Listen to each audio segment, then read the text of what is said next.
que van a prolongar su acción, por eso tenemos la benzatínica, que según la cantidad de unidades internacionales, la puedes dar cada 7, 15 o 21 o 30 días, son todas por vía parenteral.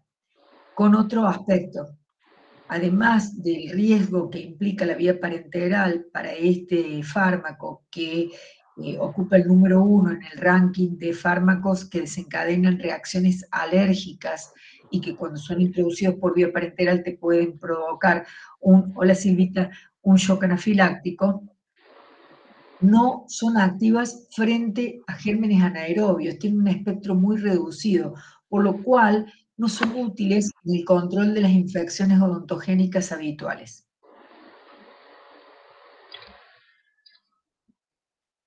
¿Quedó claro, Romy? Bien, sí. ¿Y en qué caso se podría usar?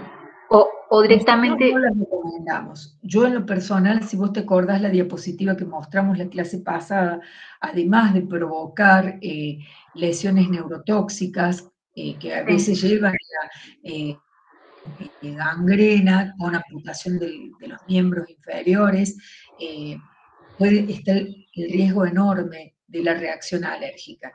Entonces, la verdad es que yo no las recomiendo, pero no las recomiendo solamente por ese perfil de seguridad o de inseguridad, como vos le quieras decir, sino porque además su espectro no se adecua a nuestras necesidades. Bien. Gracias, doctor. Por nada. Bueno, si querés empezar, sí, ahí comenzamos. Dale. Bueno, vamos a continuar en esta oportunidad, vamos a continuar y vamos a abordar hoy el control del dolor en nuestros pacientes, en el paciente niño. Para empezar esta clase hemos seleccionado dos términos, dos conceptos, dos situaciones, como son la emergencia y la urgencia. Como ustedes bien saben, ya son estudiantes en la etapa, en la recta final de esta carrera, una emergencia significa una ocurrencia, un accidente que sobreviene y que compromete la vida de nuestro paciente. Una urgencia, la palabra deriva del verbo urgir y hace referencia a algo que precisa ser prontamente ejecutado o remediado. Voy a tener un lapso, unas horas, 24, 48 horas, pero debo solucionar ese cuadro. ¿Por qué hacemos referencia a esto? Porque hoy vamos a definir y vamos a de esta manera comenzar la clase diciendo qué es una urgencia en odontopediatría. Se trata de la aparición súbita de una condición patológica que provoca una demanda espontánea de atención y cuyo tratamiento debe ser inmediato, impostergable, oportuno y eficiente, porque puede profundizar el cuadro o puede inclusive dejar secuelas permanentes y hasta a veces transformarse en verdaderas emergencias que pongan en riesgo la vida del paciente. ¿Qué situaciones pueden provocar urgencias odontopediátricas? Fíjense, la primera de ellas, y por eso elegimos estos conceptos para iniciar la clase: el dolor, el traumatismo que conlleva dolor y las infecciones. El dolor. Dolor es algo que está ligado probablemente a situaciones cotidianas en nuestra práctica. Se trata de un mecanismo de supervivencia. Decimos que es la respuesta del organismo frente a un estímulo. Es una advertencia frente a una amenaza inminente. Por eso el valor de supervivencia. Si una persona que no tiene sensibilidad al dolor está en riesgo de muerte. Por lo tanto, es tan importante que exige una planificación con un fuerte componente preventivo. ¿Y qué quiere decir un fuerte componente preventivo cuando pienso en dolor? Todas aquellas maniobras y decisiones anticipatorias tendientes a mitigar, a controlar esta sintomatología. Y fíjense cómo empezamos pensando el control del dolor por la anestesia local. Tratar de evitar la anestesia local en odontopediatría es un error que se paga con la pérdida de colaboración y de confianza por parte de nuestros pacientes. Es decepcionarlos. Chicos, nunca eso que escuchamos algunas veces a lo largo de nuestra trayectoria. Aguántame un poquito, te duele un segundito y ya te dejo. No, tenemos un arsenal de fármacos que pueden ayudarnos a no estar o a no protagonizar este tipo de situaciones. Dentro de los anestésicos locales tenemos aquellos agentes tópicos de aplicación local. Son agentes capaces de minimizar el dolor durante la penetración de la aguja, favoreciendo de esta manera la cooperación. Sabemos que su efecto es sumamente superficial, sin embargo, seguimos recomendándolo. Existen muchísimos derivados, por ejemplo, de la lidocaína, en distintas formas farmacéuticas, desde pomadas hasta spray. La pomada viene al 5% y se recomienda su empleo frotándola sobre el sitio. El gel o la jalea saborizada, probablemente una de las más universalmente empleadas, viene en concentraciones del 2% y también debe colocarse sobre torunda de algodón en el sitio de punción, frotando con la pinza de algodón como muestra la imagen. Solución coloreada para uso tópico. Fíjense, su concentración es el doble de la concentración que utilizamos para infiltrar. De allí que se la coloree, para evitar el empleo por vía parenteral. El spray.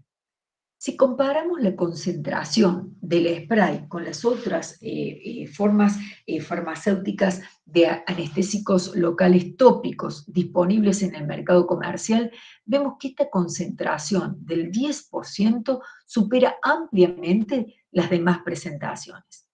En nuestro país, cada puff que hacemos, cada disparo que hacemos con el aerosol, no nos permite saber, ya que no está medido, no está dosificado de esa manera, qué cantidad de anestésico local estamos colocando.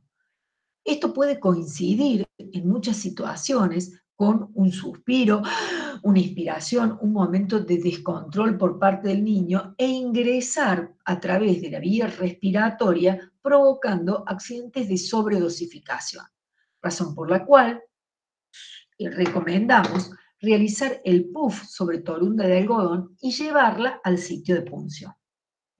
Benzocaína es otro de los ingredientes farmacológicos activos que se presentan en el mercado y si bien se trata de un éster que implica mayor riesgo de alergia, no tiene la porción hidrófila, por lo cual no va a penetrar profundamente en el tejido. Existen numerosas también presentaciones en las casas dentales conteniendo este principio activo. Para vía infiltrativa, probablemente el agente anestésico local más universalmente empleado es la lidocaína al 2%. Recordemos que cada cartucho de lidocaína contiene 36 miligramos cuando se encuentra concentrada al 2%. En nuestro medio viene con epinefrina como vasoconstrictor, como coadyuvante, como agente localizador, en una dilución de una parte por cada 50.000 partes de la solución anestésica, lo cual corresponde a 0,036 miligramos de epinefrina por cartucho. Y acá viene un tema que ha cambiado en este último año, que es distinto en esta clase, diferente de la clase que dábamos el año pasado y en años anteriores.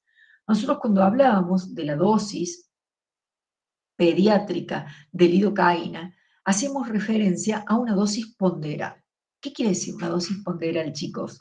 Una dosis que tiene en cuenta el peso del niño, ya que si hay una absorción sistémica del producto, esa cantidad de fármaco que pasa a la circulación va a encontrarse diluido en el volumen plasmático. Y el volumen plasmático es proporcional, está directamente relacionado con el peso. ya que a mayor peso, mayor volumen sanguíneo. Es por esto que utilizamos esa fórmula que nos está hablando de cantidad de miligramos de acuerdo al peso del niño. Por eso decimos una fórmula ponderal. Volvemos a la lidocaína, chicos. Hablábamos que en años anteriores utilizábamos una dosis conservadora que nos decía 5 miligramos por cada kilogramo de peso. En la actualidad, las nuevas guías internacionales y los autores de referencia han unificado la dosis tanto del niño como del adulto. Las recomendaciones que nos daban ellos como estudiosos, las asociaciones profesionales, con los organismos sanitarios como la FDA. Y por lo tanto, se habla en la actualidad de una dosis de 7 miligramos por kilogramo de peso, tanto para el adulto como para el niño. Si ustedes se fijan en la pantalla, yo les voy a pedir, es difícil copiar esta tabla, les voy a pedir que le saquen una foto o si ustedes quieren yo les envío un PDF con esta información a través de sus docentes, donde ustedes van a ver, por ejemplo, cómo el autor, ahí está la referencia bibliográfica, el autor de referencia es el doctor Malamed, Stanley Malamed, y su texto, a partir del cual nosotros nos guiamos, es el Manual de Anestesia Local, en su última edición, corresponde a la número 7, del año 2020. Fíjense cómo se calcula la dosis de acuerdo al peso del niño y la cantidad de miligramos, y en la tabla te dice la dosis máxima de cartuchos que pueden ser empleados por procedimiento por vez. ¿Quedó claro esto, chicos? ¿A las docentes? ¿Están ahí? Sí, Cata, estamos acá. Va, yo por lo menos. Quedó claro, ¿no es cierto? Estos son cambios. Ustedes vean cómo en la actualidad, probablemente por una cuestión legal, sospechamos, estos autores han querido homologar sus recomendaciones con las de los organismos sanitarios que rigen esta toma de decisiones. En este caso, la recomendación viene de los Estados Unidos, por lo tanto, se homologa con la recomendación de la Food and Drug Administration, que es la FDA. Ahora, miren ustedes otro detalle que aparece en la pantalla. ¿Ven la captura, la tabla? Utilizan lidocaína al 2% con epinefrina en una dilución de 1 en 100.000. En nuestro país no está disponible esa dilución. La tenemos en una dilución de 1 en 50.000. Y en odontopediatría, la Asociación de Pediatría Americana recomienda emplear diluciones del vasoconstrictor de 1 en 200.000. Cabe destacar que estas dosis se emplean para niños que van entre 4 y 12 años. Menores de 4 años, las dosis no están estimadas. No están estimadas. Y otra salvedad, debemos utilizar volúmenes acordes a la anatomía y a las características del hueso de nuestros pacientes. Por último, y válida para todos los demás agentes anestésicos, estas dosis recomendadas son o hacen referencia a un paciente sano. Si el paciente tiene una comorbilidad, deberá disminuirse consecuentemente o de acuerdo al tipo de comorbilidad que el paciente tenga. Muy bien. Otro de los anestésicos locales es la carticaína. La carticaína la encontramos en el mercado en una concentración del 4%, lo que implica que cada cartucho va a contener 72 miligramos. Y si estuvieron atentos y prestaron atención o escribieron, es el doble del anestésico anterior, la lidocaína. La lidocaína por cada anestugo tenía 36 miligramos y la carticaína o articaína tiene el doble, está concentrada al 4%. viene con epinefrina o adrenalina ya en 2 diluciones, uno en 100.000 y uno en 200.000. Nuevamente, la misma referencia en relación a la dosis. Antes hablábamos de dosis de 5 miligramos por kilogramo de peso. En la actualidad, decimos, tanto para el adulto como para el niño, 7 miligramos por kilogramo de peso, y ahí está la tabla. Entonces ustedes podrán hacer referencia a esta tabla. En cada una de las diapositivas encuentran algunos de los nombres comerciales que están disponibles en el mercado local. Por último, mepivacaína. Mepivacaína es uno de los agentes más recomendados a nivel internacional para su empleo en odontopediatría. Los agentes anestésicos sintéticos, como ustedes ya han estudiado cuando pasaron por tercer año en farmacología, tienen como característica ser todos vasodilatadores. De los que acabamos de nombrar, la lidocaína tiene más acción vasodilatadora que carticaína. Y surge la mepivacaína. Mepivacaína es el menos vasodilatador y cuando se emplea al 3%, puede utilizarse sin vasoconstrictor, y de allí la recomendación en odontopediatría. Ahora hablemos de los tiempos, porque vos me vas a decir, ¿por qué utilizo? Y ustedes ya lo saben, por eso lo damos a veces por sentado.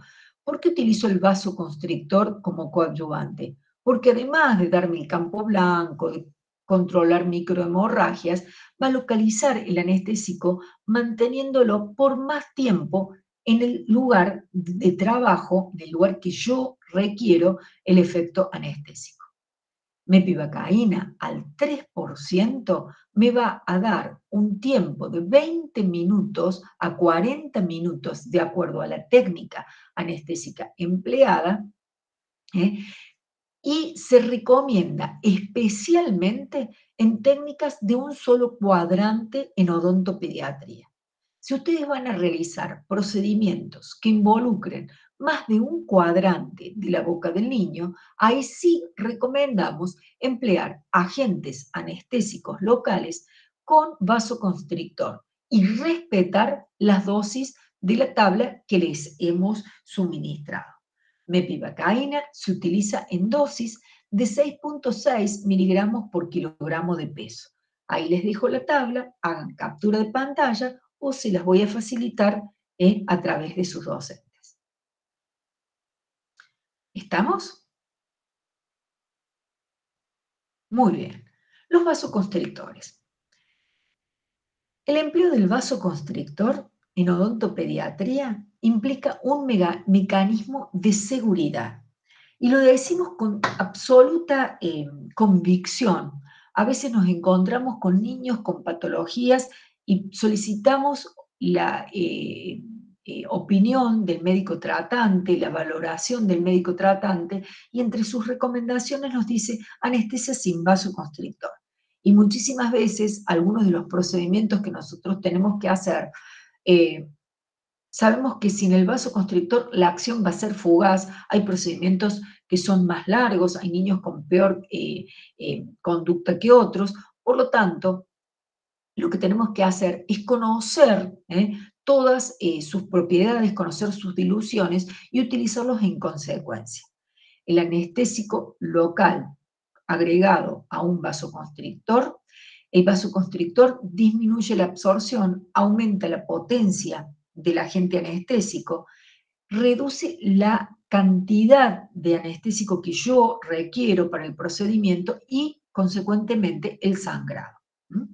Se trata de aminas simpático-miméticas que influyen en la función cardiovascular a pesar de tener esa acción vasoconstrictora. Hay cantidades que se logran absorber y impactar de manera general en el paciente. Es por ello que en el niño se recomiendan las diluciones de 1 en 200.000 o de 1 en 100.000.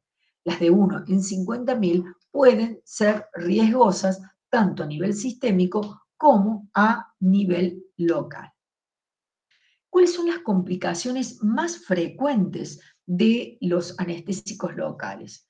Las parestesias se han relacionado en general con altas concentraciones, por eso se lo relaciona más con el empleo de la carticaína. Sin embargo, repasando la literatura durante este fin de semana, los profes también estudiamos, chicos, hemos hecho un raconto de las publicaciones y no hay estudios clínicos que nos permitan, con una metodología estricta, cuidada, que nos permitan decir, tiene que ver con la concentración. Ni hay estudios que nos puedan permitir decirles de manera confiable que es carticaína el anestésico que más se relaciona con la producción de eventos de parestesia. Recordar que todos los agentes anestésicos son neurotóxicos y por lo tanto, a partir de esto es que se produce ese tipo de complicación. La alergia, que está relacionada más que con el agente anestésico o con el vasoconstrictor, con los conservantes y antioxidantes que están incluidos en la solución anestésica. Pueden provocar necrosis en el sitio de punción, abscesos estériles. El tiempo que permanece anestesiado en los tejidos blandos, el niño puede autoinfligirse alguna lesión traumática, como la que muestra la diapositiva. Por lo tanto, recomendamos tomar una torunda de algodón, sobre todo las que vienen preformadas, a 2 tramos de hilo dental largos que sobresalgan de la boca y colocar la torunda en el fondo del surco de manera tal que esto sirva de recordatorio que tiene todavía pérdida de la sensibilidad y que no se lastime, que no se muerda el labio. Vamos a pasar a otro de los temas, que es hablar un poquito de inflamación en este marco. Nosotros sabemos que la inflamación es una respuesta estereotipada, localizada, que se va a producir de manera inmediata frente a la noxa. Frente a cualquier desequilibrio de origen traumático, químico, físico, microbiológico o inmunológico, se va a desencadenar esta respuesta inflamatoria. Los fármacos que la pueden controlar o que la controlan pertenecen a 2 categorías: los antiinflamatorios no esteroideos y los glucocorticoides o antiinflamatorios esteroideos. Los AINE controlan dolor, fiebre e inflamación. Son antipiréticos, analgésicos y antiinflamatorios. Actúan bloqueando la ciclooxigenasa 1 y 2 y algunos miembros la tercer isoforma de esta enzima, de la COX, la ciclooxigenasa 3, controlando solamente dolor y fiebre. Pueden provocar trastornos gastrointestinales, como ustedes ya han estudiado. Alteran la agregación plaquetaria y ocasionalmente son responsables de reacciones alérgicas. Decimos que son fármacos inespecíficos, sintomáticos y activos, porque van a abordar el síntoma doloroso, la inflamación, la molestia, pero no erradican la causa. La droga prototipo es el ácido acetil salicílico, como todos ustedes ya han estudiado. Se trata de una molécula que tiene acciones antipiréticos, es analgésico y de acuerdo a su dosis pueden ser antiinflamatorios, uricosúricos, alteran la hemostasia, son queratolíticos usados de manera tópica y pueden provocar irritación gástrica, molestias gastrointestinales. El ácido acetil salicílico constituye uno de los ejemplos que nosotros tratamos de que ustedes reflexionen acerca de la farmacovigilancia. El ácido acetil salicílico provoca un síndrome que en la actualidad hace que este fármaco, entre otras de las razones que muestra la placa, la diapositiva, ya en la actualidad no lo utilicemos para mitigar ni dolor, ni fiebre, ni inflamación en nuestros niños. Son fármacos o es un fármaco poco potente, controla solamente dolores de naturaleza leve. No existen formas farmacéuticas líquidas, se trata de un polvo insoluble, por lo tanto ustedes han visto que no hay jarabe ni suspensión de ácido acetil salicílico. Puede provocar alteraciones respiratorias, es de venta libre en nuestro país. Al tener una acción tan poco potente, hemos visto muchos casos de salicilismo, ya que cuando no se obtiene la respuesta esperada, se incrementan las dosis. Con el nombre de salicilismo conocemos su toxicidad, que puede provocar un abanico de síntomas que van desde zumbidos, náuseas, vómitos, alteraciones más profundas, se traducen como hipoacusias, alteraciones respiratorias, disneas y hasta la muerte. Esto de acuerdo a la dosis ingerida. Pueden provocar alergia, que van desde urticaria hasta reacciones de púrpura, y el famoso síndrome de Reye. Síndrome de Reye que tenemos que tenerlo sumamente en cuenta en nuestros pacientes. Se trata de un daño cerebral agudo agregado a problemas hepáticos. Si bien es de causa desconocida, está asociado al uso de aspirina para tratar enfermedades virales como la varicela o la gripe en niños. El niño comienza con síntomas gastrointestinales, vómitos sumamente profusos que pueden llevar a la descompensación por deshidratación, alteraciones del sistema nervioso central. El niño se transforma en un sujeto irascible, una conducta incontrolable. Esta excitación central puede llevar a convulsionar al niño. No existe un tratamiento, tratamiento, solamente existen medidas de sostén general. El niño debe internarse, se trata de controlar el cuadro de deshidratación, pero el pronóstico es grave, severo, ya que la tasa de mortalidad llega al 40%. Los que sobreviven pueden quedar con secuelas permanentes, como daño cerebral permanente y coma. Es por esto que ustedes en la actualidad ya no ven recomendaciones como, por ejemplo, si hacen una febrícula después de la vacunación, dale una aspirineta. La aparición de este síndrome, la intensa campaña que a través de las campañas de farmacovigilancia han hecho que se reduzca el riesgo de síndrome de Reye por disminución del empleo de la droga. Recomendaciones generales.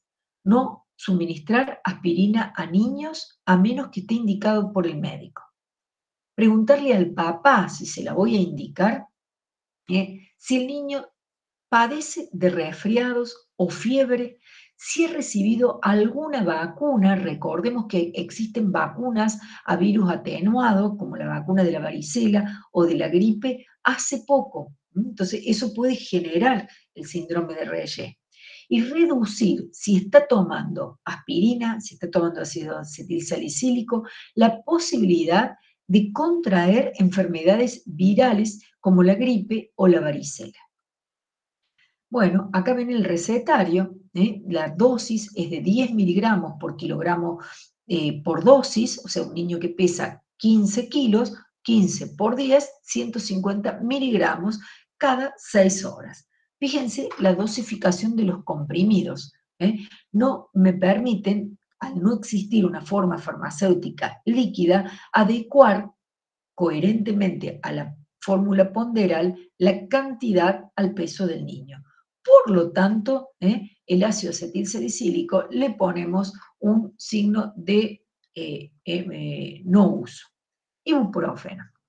Probablemente uno de los fármacos más universalmente empleados, tanto en el paciente adulto como en el paciente pediátrico. Comparte sus acciones farmacológicas con la droga prototipo, ya que es antiinflamatorio, analgésico y antipirético. Posee una buena tolerancia digestiva, no es hepatotóxico, sin embargo, hay que controlar tanto dosificación como espacio interdosis, ya que como cualquier fármaco, puede provocar efectos tóxicos. Están descritas reacciones alérgicas con el empleo de ibuprofeno. Preguntarle siempre en la historia clínica si tiene experiencias previas y si las tiene, si han producido algún tipo de sospecha de reacción de hipersensibilidad. Su dosis es de 10 miligramos por kilogramo por toma. Y acá, como hicimos la clase pasada, les voy a pedir, por favor, que se fijen en las presentaciones comerciales. Vienen suspensiones al 2 y al 4%. ¿Qué quiere decir esto? Cuando hablamos de una suspensión al 2%, quiere decir, y esto por favor se los pido que lo anoten o que hagan captura de esta diapositiva, quiere decir que por cada mililitro de la suspensión al 2% van a haber 20 miligramos. Si tenemos la suspensión concentrada al 4%, sabemos que por cada mililitro existirán 40 miligramos. Ibuprofeno está disponible también en gotas, donde cada gota corresponde a 5 miligramos. Si utilizamos las gotas, le diremos a la madre o al adulto responsable 2 gotas por kilogramo de peso. Existen comprimidos, pero nuevamente no los recomendamos porque se tratan de formas farmacéuticas sólidas que, salvo el niño pese 12, 24 o 36 kilos, no se las puedo dar. ¿Está claro eso? En ese aspecto no puedo adecuar convenientemente la dosis. Preparados tópicos derivados de los AINES. La benzidamina, útil para tenerla en el consultorio en caso de una urgencia traumática con laceración de tejidos blandos, viene una concentración, el colutorio al 3 por 1000, el Hernex verde, en el niño se puede utilizar o recomendar para topicar, y si tiene un desarrollo motor adecuado, podemos indicar buches, pero siempre haciendo la salvedad y la estricta recomendación que no lo trague, que no lo degluta. Los preparados tópicos requieren planes terapéuticos, sobre todo en inflamación aguda, cada 4 a 6 horas, esas primeras 24, 48 horas. Recomendar a la mamá que no lo diluya, que lo aplique sin diluir en gasa en el sitio. Es muy útil cuando el paciente viene con una urgencia postraumática, lo colocamos directamente y estabiliza la inflamación aguda. Dipirona, otro AINE. ¿Qué características tiene la dipirona? Que seguramente ustedes la deben conocer por su nombre comercial, la novalgina, o algunos de ustedes por su nombre en el hemisferio norte, el metamisol. La dipirona o metamisol es preponderantemente analgésica y antipirética. Posee buena tolerancia digestiva, al igual que ibuprofeno no es hepatotóxico, pero puede provocar agranulocitosis y anemia, provocando a través de un mecanismo inmunoalérgico que tiene una frecuencia de 5 a 8 casos por millón, una inmunodepresión del paciente.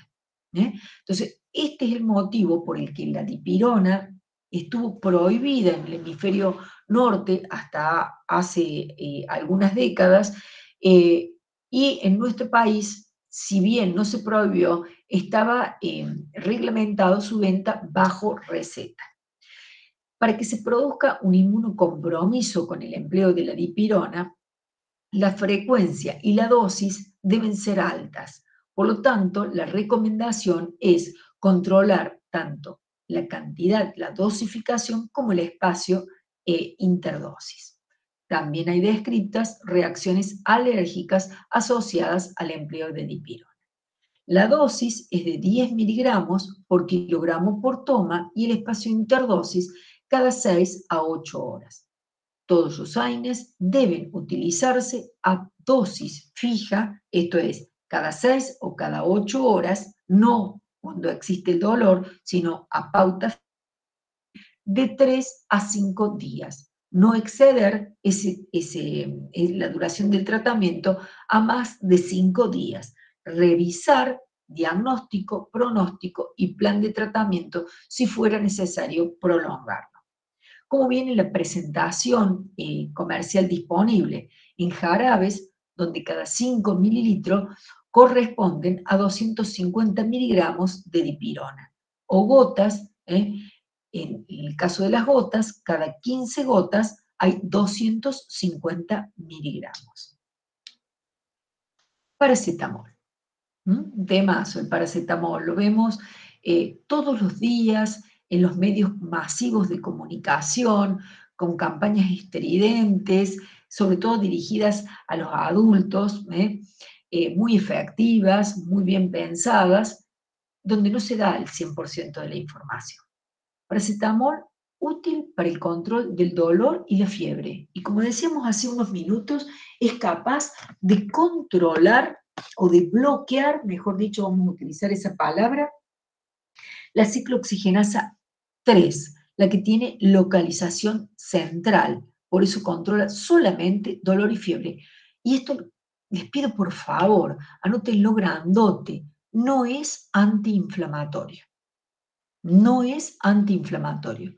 La mayoría de los cuadros de dolor que vienen a nuestros consultorios, que llegan a nuestros consultorios, están asociados a la inflamación. Entonces, atención cuando vamos a elegir paracetamol.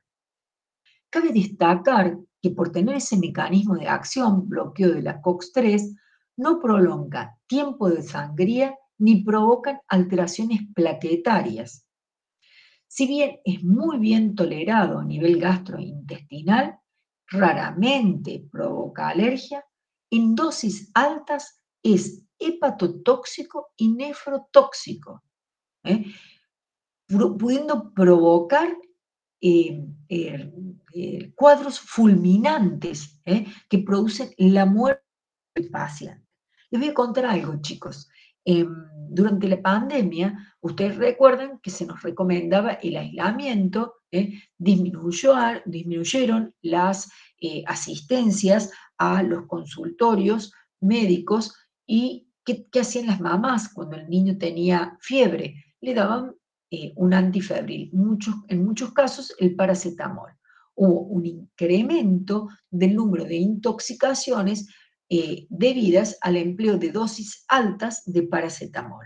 Entonces, recordar muy bien esto, no es antiinflamatorio, si bien tiene una tolerancia digestiva excelente, es hepatotóxico y nefrotóxico. No exceder dosis, preguntar si voy a indicar el paracetamol, si el niño está tomando un jarabe para el resfrío o para la gripe, ya que este tipo de presentaciones suele contener paracetamol también en la formulación. Bueno, acá está lo que yo les decía, fíjense lo simpático de este dibujito, fíjense los comprimidos que han realizado en forma de corazón, fármaco muy efectivo para el control de dolores leves y de fiebre, pero no la inflamación, fíjense cómo le han puesto el nombre, paracetamol, no lo dije mal, lo estoy leyendo, de esa manera hablábamos de la publicidad para adultos, fíjense en el caso de los niños, y yo creo que los puntos suspensivos que aparecen en la pregunta de la diapo deberían reemplazarse o poder ser reemplazados por la palabra ¿es ético esto? No dar toda la información. Yo creo que no. Dosis de paracetamol. 10 miligramos por kilogramo. Chicos, no me digan que no es fácil las dosis en este tema, Por favor, una buena tenemos que sacarlas de fármaco. ¿Cómo vienen las presentaciones? La solución, por cada 10 mililitros, contiene 200 miligramos. Las gotas, por cada gota 5 miligramos, vienen comprimidos y supositorios. Recomendamos en esta disciplina las formas farmacéuticas líquidas. Pautas para una correcta prescripción del medicamento. Determinar siempre dosis y espacio interdosis, seleccionando en el paciente odontopediátrico cuidadosa y respetuosamente vía y forma farmacéutica. El dolor es una sensación muy personalísima, diría, muy subjetiva. Por lo tanto, realizar ajustes individualizados de acuerdo a la intensidad de los síntomas. Hemos mostrado que muchos de los intervalos interdosis, digo, cada 6 u 8 horas, cada 4 a 6 horas, si el síntoma comienza a controlarse, comienza a ser más leve, podré utilizar el intervalo más amplio, siempre respetando la duración máxima del tratamiento. Incluir maniobras analgésicas, de manera tal de reducir la necesidad de fármacos, siempre que el paciente se retira de nuestro consultorio, dar una receta, en el caso que juzguemos que puede ser necesario el apoyo farmacológico, en el postoperatorio. Esto mantiene muchísimo la tranquilidad frente al dolor. Respetar siempre las contraindicaciones, evaluar los efectos analgésicos, los procurados, los antiinflamatorios, como la aparición de reacciones adversas, y nunca prolongar el plan de tratamiento, valorando siempre la relación riesgo-beneficio. Chicos, una pregunta. Nos quedan 15 minutos. ¿Me bancan para que hablemos de corticoides? Tengo 9 diapositivas. ¿Podemos hacerlo? Sí, profe. Sí, profe. Bárbaro. Bueno, como ustedes saben, los corticoides son fármacos, son hormonas naturales, los fármacos de mayor potencia antiinflamatoria con los que contamos los profesionales de la salud.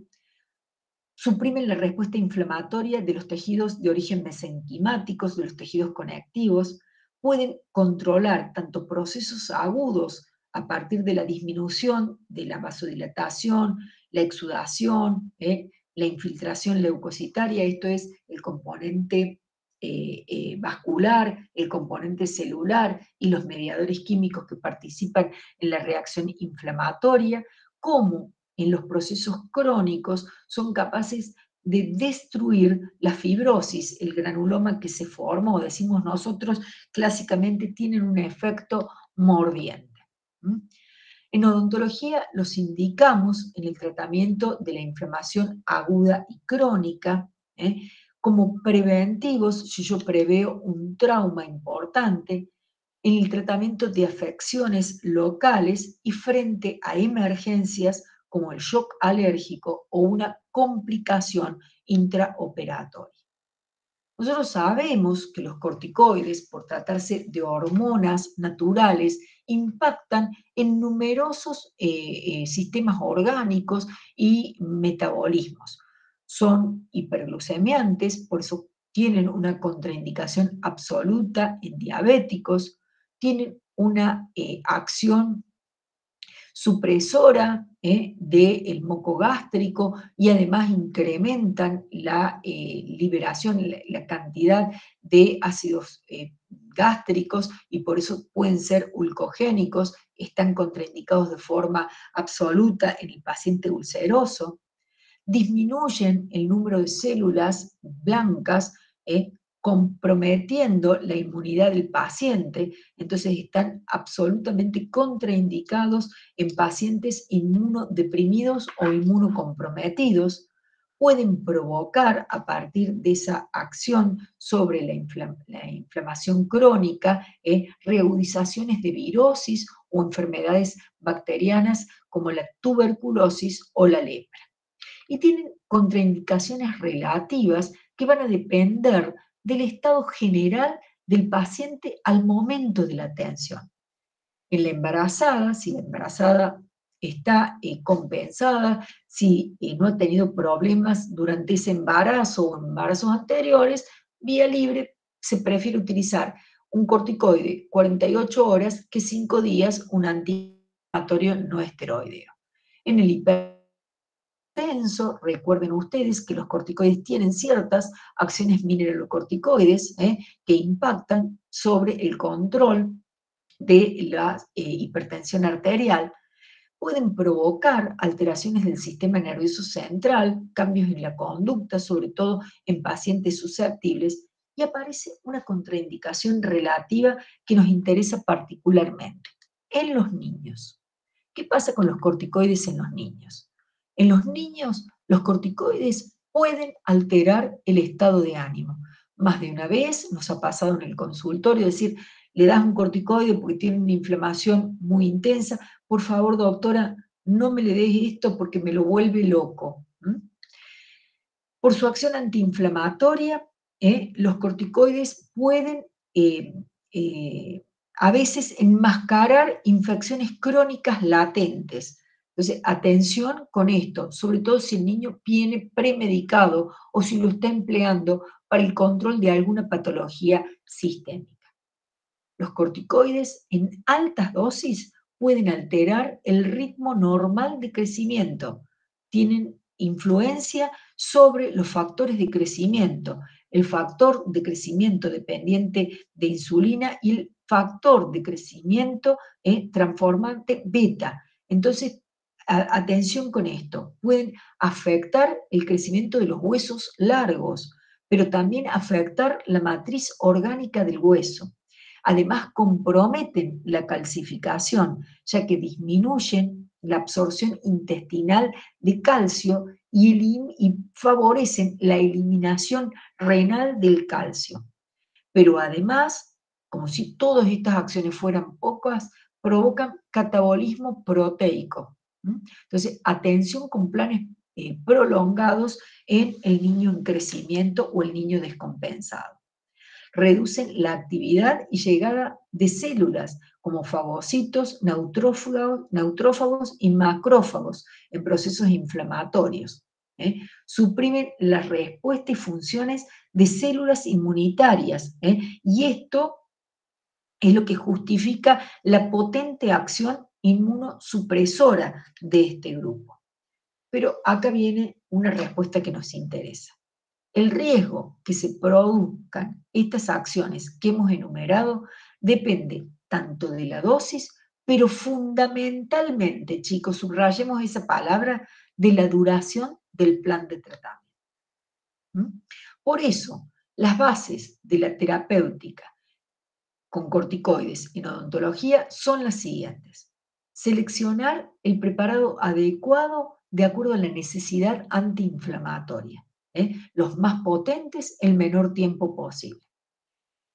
El menor tiempo posible. ¿Recuerdan? Yo les dije hace unos minutos, con un AINE, el plan de tratamiento debe durar entre 3 y 5 días a dosis fija.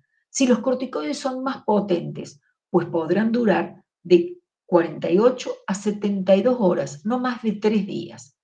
Este diseño terapéutico me permite, esta corta duración del plan terapéutico, me permite realizar el retiro del fármaco sin disminuir progresivamente las dosis, porque no llegó a alterar el ciclo de liberación, el feedback de liberación y supresión de la liberación de los corticoides, el ciclo natural de liberación de estas hormonas. ¿Se entendió esto? Cuando lo doy hasta 72 horas, comienzo y termino con la misma dosis. Habrán visto que en medicina, cuando se emplean por más de 72 horas, el médico realiza o recomienda el retiro paulatino del fármaco. Siempre en odontopediatría, indagar si el chico ha tenido experiencias previas con los corticoides, de modo tal que a lo mejor la mamá le vamos a dar otro nombre o vamos a sugerir otro nombre comercial diferente que el que la mamá ha utilizado. Entonces, indagar si los corticoides le han producido alguna alteración anímica o conductual. Y siempre respetar estrictamente las indicaciones y contraindicaciones. Dentro de los corticoides, los más potentes son los fluorados, como ustedes recordarán, betametasona, dexametasona y triamcinolona. Betametasona tiene una forma farmacéutica líquida que se adecua a nuestros pacientes, las gotas. Entonces, cada 20 gotas contienen 0,25 miligramos. Por cada gota corresponde a 0,0125 miligramos. La posología es una gota por kilogramo de peso. El espacio interdosis es cada 8 horas. ¿Quedó claro? 20 gotas, la mitad de la dosis adulta, que es 0,25 miligramos, y cada gota corresponde a 0,0125 miligramos. Otros preparados, por ejemplo, la deltisona beta, en gotas, 4 miligramos por mililitro, 0,2 miligramos por gota, y los locales, para el tratamiento de afecciones locales, como triamcinolona, fluocortolona o difluocortolona. Los últimos dos tienen una doble fluoración que los hace especialmente útiles para tratamientos locales. Como ustedes ven, no voy a leer todas las presentaciones, vienen en distintas concentraciones, en algunas afecciones de la mucosa y submucosa resultan preparados sumamente útiles. Bueno, con esto llegamos al final de este ciclo de 2 clases y les mostramos un cuadrito que ustedes probablemente, si me han escuchado otras veces, ya me han escuchado o ya lo han visto o ya han escuchado esta explicación. Siempre que voy a poner en marcha un plan farmacoterapéutico, tengo la obligación de conocer profundamente las características del paciente, del padecimiento, de la patología de su enfermedad, como del fármaco que voy a emplear. Muchas veces conozco solamente 2 aspectos. Si conozco la patología y el paciente, podré hacer un diagnóstico. Si conozco el fármaco y el paciente, podré decir es antiinflamatorio o es antifebril. Solamente cuando yo estoy en el cono donde se superpone el conocimiento exhaustivo del paciente, el fármaco y la enfermedad, en el marco de los principios fundamentales de la farmacología, que son seguridad, eficacia, costos, y le agregamos una cuarta pata, que es la información, hacemos una terapéutica racional. Recordar que los fármacos representan una de las alternativas o de las estrategias terapéuticas que pueden comprometer el estado general de nuestros pacientes. Entonces, tenemos que ser muy cuidadosos, muy respetuosos, conservadores en el paciente pediátrico. Bueno, chicos, no sé si hay alguna pregunta.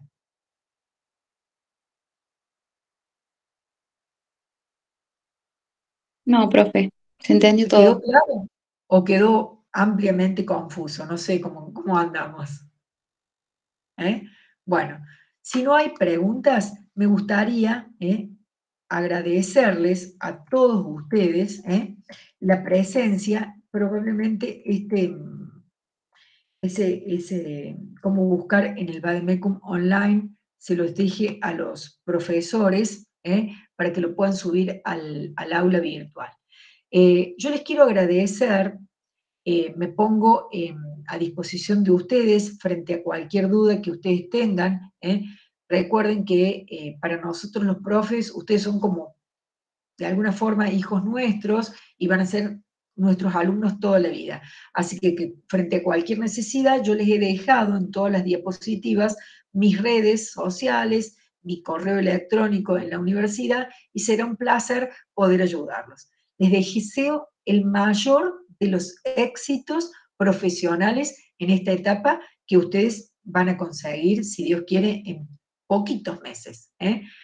Bueno, un cariño grande a todos ustedes. Muchísimas gracias, chicos. Gracias, profe. Gracias, Muchas gracias, profe. Gracias, profe. Muchas gracias, profe. A ustedes, chicos, a ustedes.